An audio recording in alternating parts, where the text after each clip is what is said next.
क्या बुलडोजर के पीले पंजों में अब वो पहलापन खत्म हो गया है कि बनारस में हुए रेप कांड के आरोपियों के घर अभी तक बुलडोजर क्यों नहीं पहुंचा? जीरो टॉलरेंस को लेकर के नीति बनाने वाली उत्तर प्रदेश पुलिस अब ये क्या देख रही है? क्या आपको लगता है कि जिस लॉ एंड ऑर्डर के बल पर 2022 में भाजपा फिर आई थी, वही लॉ एंड ऑर्डर अभी भी मेंटेन है? वो दौर कहां गया? वो तख्तियों वाला दौर कहां गया जो अपने गले में अपराधी टांग करके थानों में, पुलिस स्टेशनों में स्वतः पहुंच जाया करते थे? पुलिस का खौफ ऐसा कि वो अपने जान की भीख मांगने को मोहताज हो गए थे। एनकाउंटर का खौफ ऐसा कि वो खुद थानों में जाकर के सरेंडर करते थे। क्या आपको लगता है वह अभी भी वही दौर है? अभी भी वही लॉ एंड ऑर्डर है? वर्तमान में बनारस में गैंग रेप कांड और पूर्वांचल में तमाम इस तरह से घटनाएं सामने आई हैं जो लॉ एंड ऑर्डर को कहीं ना कहीं चुनौती दे रही है, जिसको समझना बेहद जरूरी है।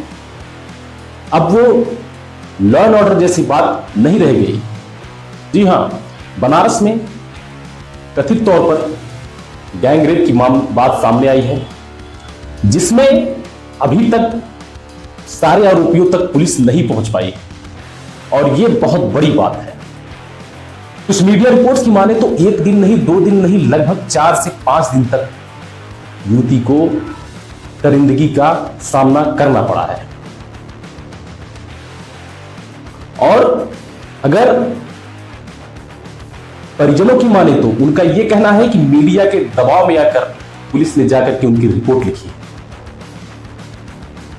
ये वाला तो law and order Uttar Pradesh में नहीं था। इस लॉ एंड ऑर्डर की मिसाल उत्तर प्रदेश में तो नहीं थी। ये कौन सा लॉ एंड ऑर्डर है दोस्तों? उत्तर प्रदेश की पुलिस के लिए ऐसा बोला जाता था कि ये वो पुलिस है जो अपराधियों को जहन्नम तक पहुंचवाने के लिए गाड़ियां तक पलटवा देती थी, जिनके डर से अपराधी खौफजदा रहते थे, जिस पुलिस का मिसाल पूरे देश में दिया जाता था। लेकिन आज वो छवि धूमिल हो रही है, आज वो रुतबा धूमिल हो रहा है और इसके पीछे की वजह है बनारस गैंग रेप कांड और साथ साथ अभी हाल में संत कबीर नगर में संदिग्ध परिस्थिति में मृतक पाई गई नर्स को लेकर।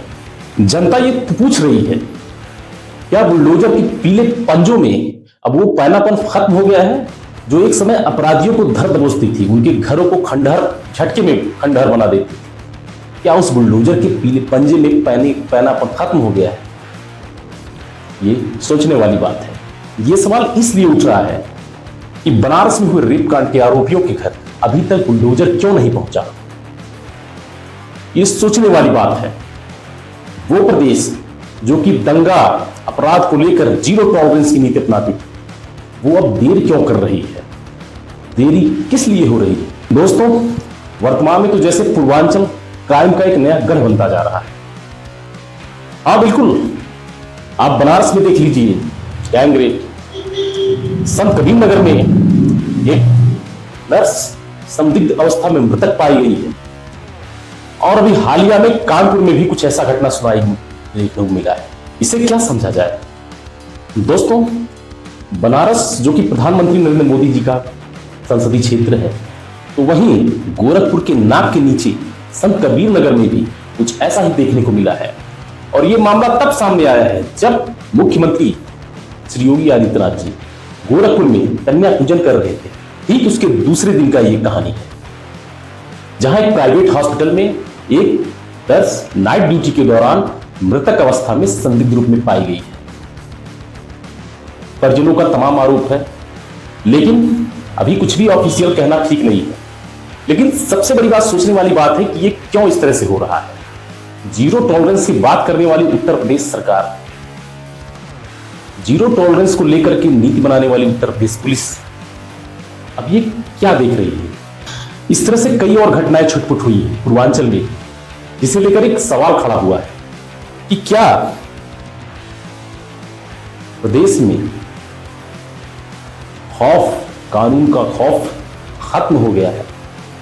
क्या प्रदेश में एक बार फिर पुलिस को यह सिद्ध करना पड़ेगा, पुलिस को यह दिखाना पड़ेगा, सरकार को यह दिखाना पड़ेगा कि अपराध को लेकर जीरो टॉलरेंस की नीति उनकी रही। नमस्कार, मिलते हैं अगली वीडियो में।